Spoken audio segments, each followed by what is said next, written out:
So Bezat Hashem, over here in this week's parasha, the parasha starts off with the mitzvah of the red afer, para aduma, the red cow that you take, you burn, right? And the ashes of this cow permits us to become pure, right? No one really understood what this mitzvah is all about. It's a chok.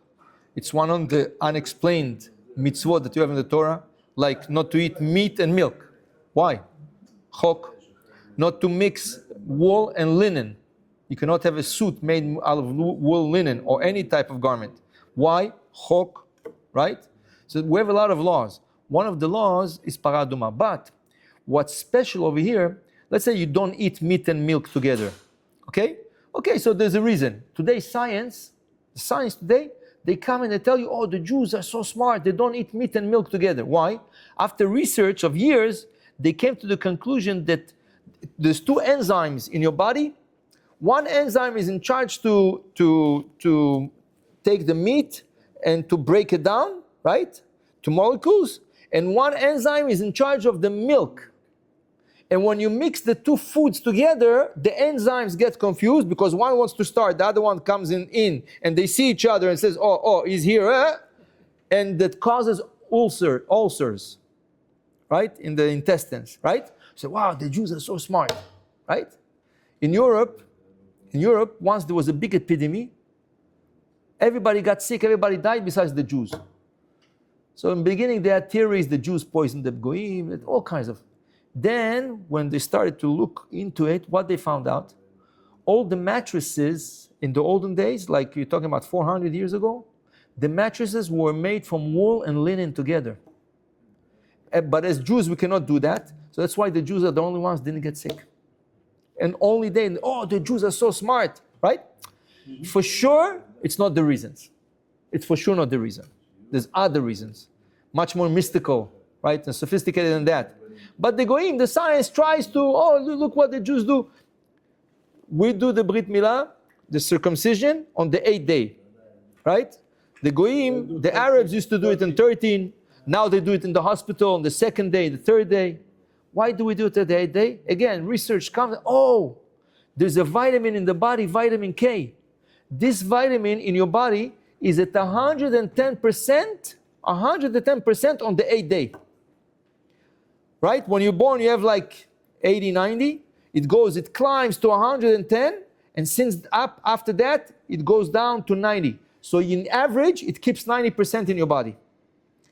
The 8th day is the highest level of this percentage of this vitamin. Oh, the Jews, they knew that the 8th day is the most that you have on vitamin K. What does vitamin K do? Vitamin K holds back the blood. You shouldn't, right, gush from the body, right? So it coagulates the blood. So it's vitamin K, right? But for sure, that's not the reasons. There's for sure much higher reasons, right? The understanding. But para aduma, the red afer, the wisest man on earth, Shlomo HaMelech, King Solomon, he was known worldwide for his wisdom. He said, Achkara, I try to understand it, it's very far from me. I cannot understand it. Shlomo HaMelech said, with all his wisdom, he was not able to understand the para aduma. Why? There's a special law in the para aduma, in the red afer, in the red cow, there's a special law. A person touched a dead body. According to the Torah, is impure now for 7 days. Even without touching, just going into the room and being under the same roof with a dead body, this person becomes impure for 7 days. To purify himself, he needs to count 7 days. On the 7 days, on the 3rd day, he comes to a Kohen, and the Kohen sprinkles him with spring water and the afer and the ashes of the red cow mixed together. He takes a few droplets and he throws on him. That's on the 3rd day. On the 7th day, this person comes back. He continues counting. 4, 5, 6, 7. On the 7th day, he returns to the Kohen, and the same process again. He takes a little bit from the water, the spring water, with the ashes of the red cow, and he sprinkles them. Now, this person that was impure becomes pure now. That's it. He becomes pure. But the Kohen that carried they put it in a small bottle, right? The Kohen that put the water into the small, they carried the water with the ashes of the red cow, he becomes impure. So why does he become impure? What did he do? He just carried the bottle. In the small bottle was spring water and ashes from the red cow. Why, by carrying it, you become impure? What's the reason? There's no reason for it. It's illogic. What's that? From the ashes. But why? From the ashes. Ashes is considered null. No? I'll tell you. You know candies M&M? Mm-hmm. Candies M&M, you ever know? Skittles, M&M, right? They come in different colors, right? Each color comes from a different source. The red color, it's a dye. It's like the red color comes from beetles. They grow beetles in a greenhouse. They multiply them. Then they put them into ovens. And from the heat of the oven, they burn and they become ashes. So basically what you get on trays, you get red ashes. These ashes are the source of the red dyeing food coloring. Any food coloring comes from that. There's other sources, kosher sources, but this is one of the sources of red coloring. Red coloring comes from beetles, right? There was a man, Jew, he didn't believe that, and he was secular. He started to make a research, and he found it's true. Right? He did teshuvah right away, and he stopped eating M&Ms. He got disgusted. Huh? Yes. Why? Because since the beetle becomes into ashes takes away the existence of this whole thing. So it's like it's unexistable. Coming back to your question, the red cow, once it's burnt and it's ashes, it's like nothing. So if it's nothing, it cannot make you impure. What's the reason it becomes impure? And that's what Shlomo HaMelech was wondering. He says, I was wondering, but it's too far for me to understand. How is it possible? You just carry the water, it's a small bottle with water, spring water, and a little bit of ashes of the red cow, like with a small bottle like this, you can purify like 1,000 people because you need few drops for each person. 1, 2, 3, that's it. So if you have like this, you have what? You have 500 ml. You can purify 1,000 people with this. So was the water, when you mix the water with the ashes, did that? No, the water pure. The proof, what's the proof the water is pure? Because the one sprinkled him is pure. He stays pure. So only the one carries them is becoming impure. So I don't understand. If the water is impure, so even the one sprinkling it should be impure. Even the one to be sprinkled should be impure. So how does it work? Where is the common sense in that? What's the logic? Right? So that's what Shlomo HaMelech said. I tried with all my wisdom to understand this law. It's very far from me. I didn't even start grasping it. Right? Like I said before, for meat and milk, the mixture, the science today comes tell you, oh, it gives ulcers. Okay, so you have a little bit of understanding. A little bit. It's not the real, but a little bit, right? You say that we don't put shatnez, wool and linen together because it can bring epidemics, right? Like it happened 400 years ago. Okay, you start to understand a little bit, right? But this is unexplainable. And who says it? The wisest man on earth at that time, until today, Shlomo HaMelech. So the parasha starts off with this law, right? And to teach us, right? To teach us that whoever is impure, this is the only way process to become pure. But if the person does not go through this process, he stays impure. And as long as he can stay impure forever, like this. It's like, example, a woman gets her menstruation period, right? She has to count 7 days. She counts 4 or 5 days, and then 7 days she goes to the mikveh. Let's say a woman never went to mikveh. Never. Right? What happens now? She stays impure. This woman passed her 50s. She passed the menopause. She has no more blood. She doesn't see menstruation anymore. This woman is still impurity. She's going to go to the mikveh.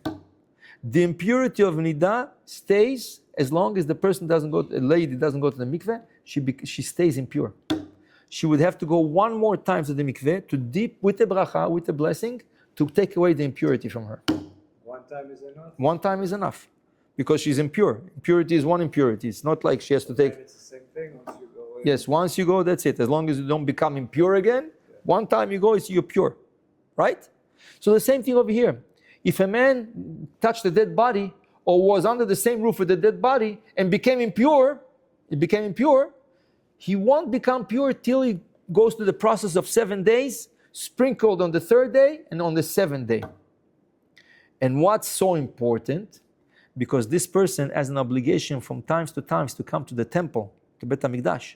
For example, he has an obligation 3 times a year, Pesach, Shavuot, and Sukkot. He has an obligation to come to the temple to bring his sacrifices, right? During the year also, his wife gives birth. He's going to come to say thank you Hashem, right? Many occasions. If he now didn't go through the process of getting pure, right? He says, Velo itchata, the Torah says, and he doesn't get purified, et mishkan Adonai timeh, he impurifies the temple, venichreta nefesh ha'im Yisrael. He gets karet. Karet means Hashem cuts him off from the tree of life. Right? From the tree of life over there. He doesn't get the merit to be over there, up there, after 120. He gets cut off. So bad it is, right? So there's no such thing, right? Oh, 7 days passed, like it's a lady. A lady, okay, I stopped bleeding, she says. I'm not menstruated anymore, right? You're still impure. You're still impure, right?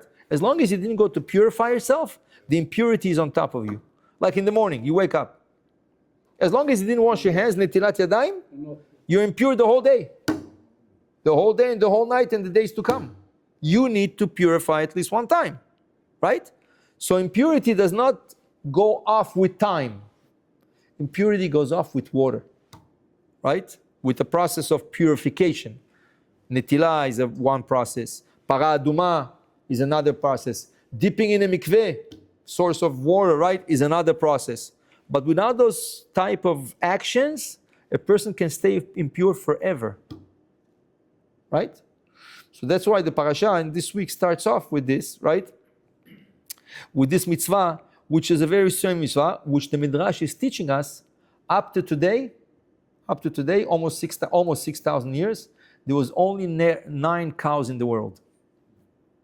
The 10th cow, is going to be found, when it's going to be found, that's going to be a sign that Mashiach is already here. Right?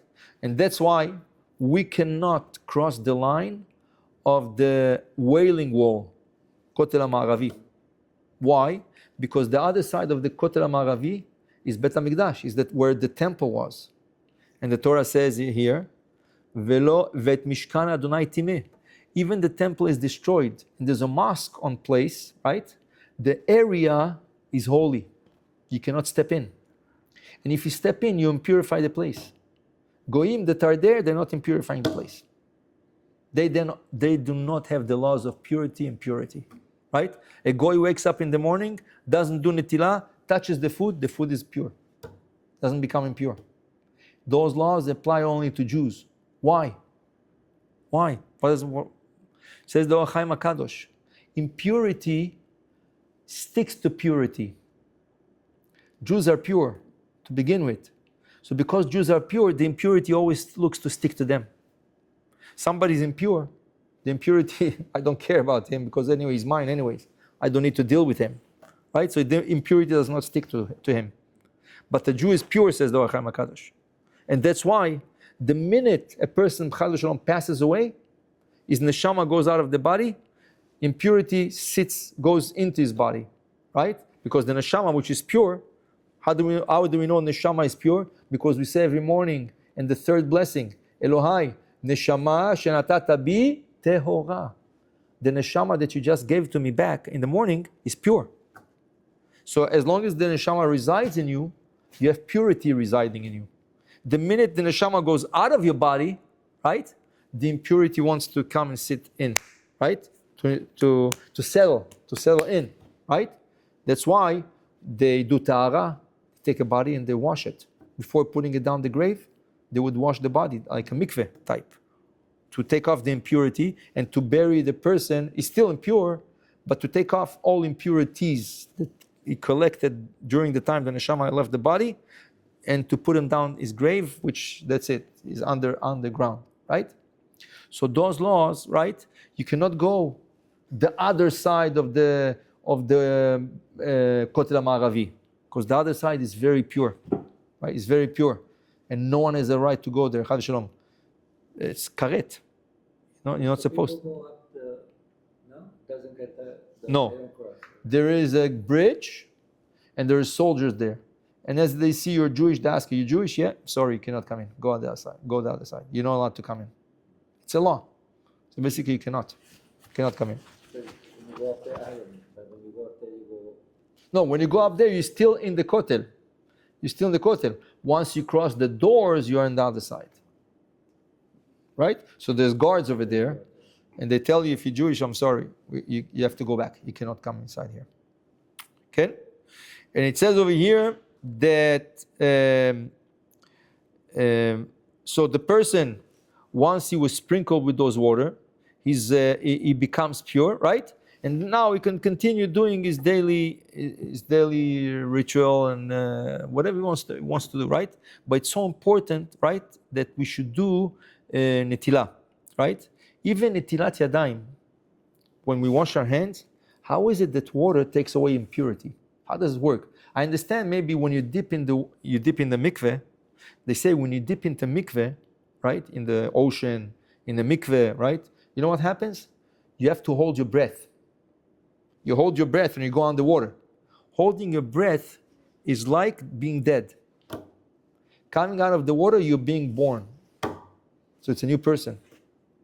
You're becoming a new person. So I understand when you go underwater.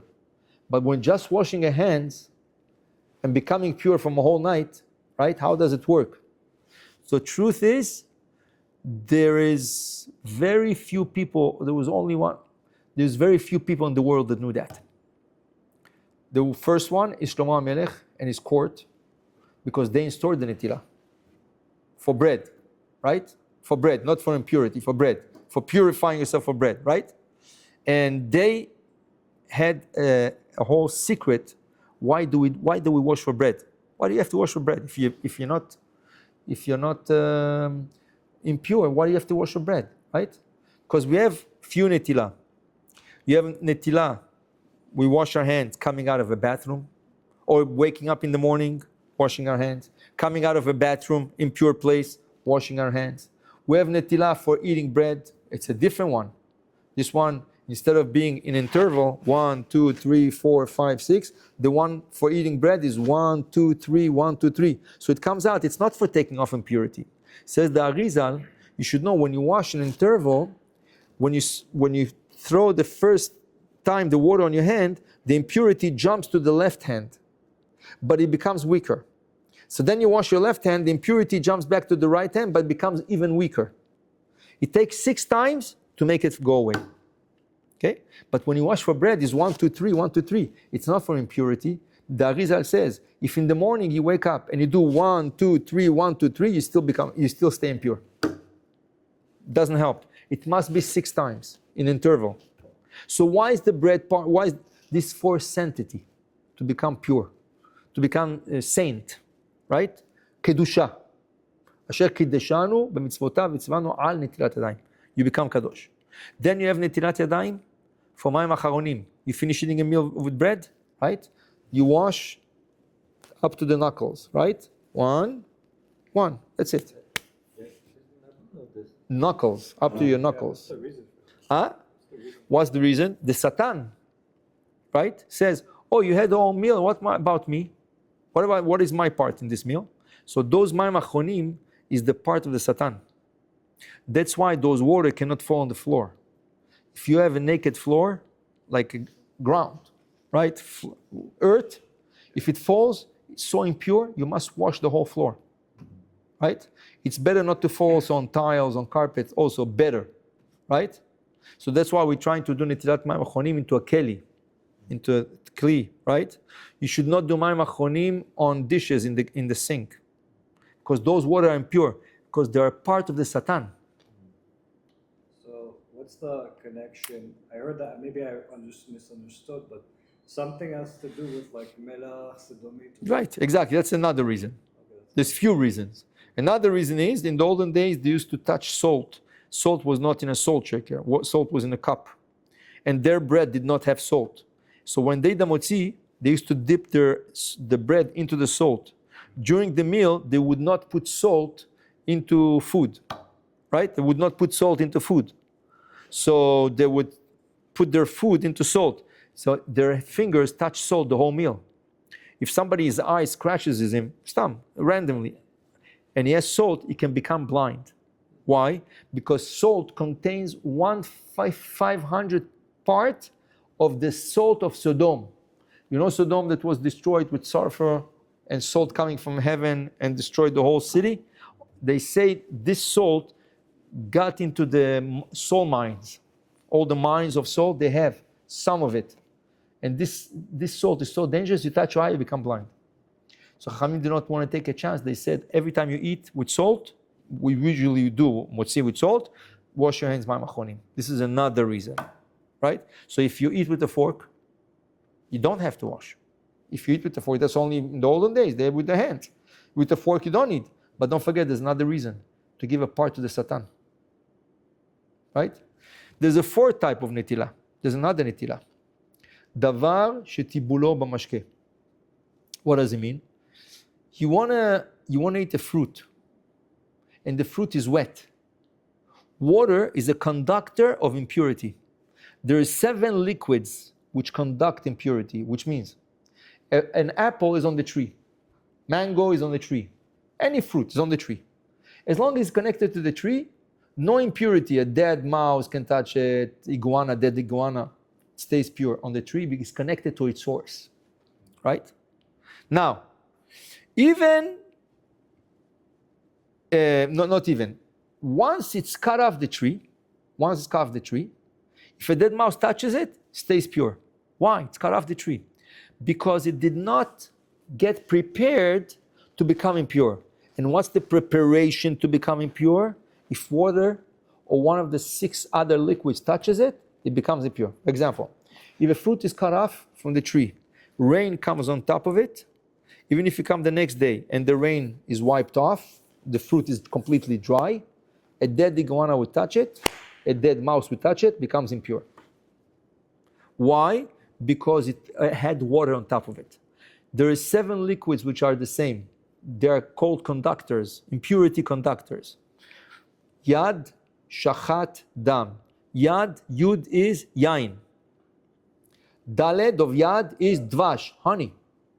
Shachat, shin, chet, tet. Shin is shemen, oil. Chet is chometz, vinegar. Tet, tal, dew. Dam, daled mem, dam. Daled is blood of fish. Mem is mine. Any one of those liquids can be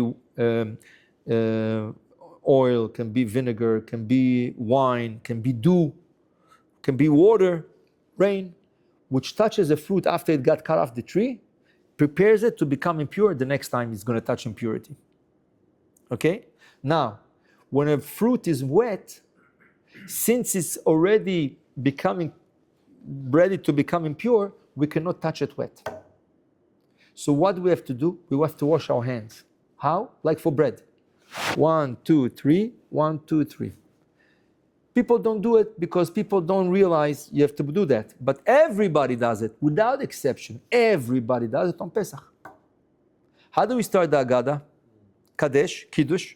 Urchatz, we wash our hands. 1, 2, 3, 1, 2, 3. Why do you wash your hands? We're going to eat the matzah only later on, after the Agada. Why you wash your hands? No, karpas. We take a piece of celery and we dip it in water and salt. Dipping it into water and salt makes it becoming proper to becoming pure. and we're touching a wet legume, vegetable, you have to wash your hands. So the Magen Avraham in Shulchan Aruch is asking, I don't understand, he says. Everybody does it on Pesach, no one does it in the middle of the year. It's the same law, it didn't change. People don't realize, right? So that's why every time your wife goes and she wants to bring you at the end of the meal grapes and fruits that she just washed, right? She rinses grapes, right? You have to take a napkin and dry them. Though you wash your hands already for bread. You did wash for bread. You should still dry them. You want to eat an apple and you rinse it, you wash it, right? You rinse it, you wash it, there's wax on top of it. Right? Take a towel and dry their apple before you eat it. Why? Because it's getting water, and water is a conductor, right? So you see a fourth netilah. This is the fourth netilah, eating wet fruits and vegetables. So we have netilah in the morning, right? We have netilah coming out of the bathroom.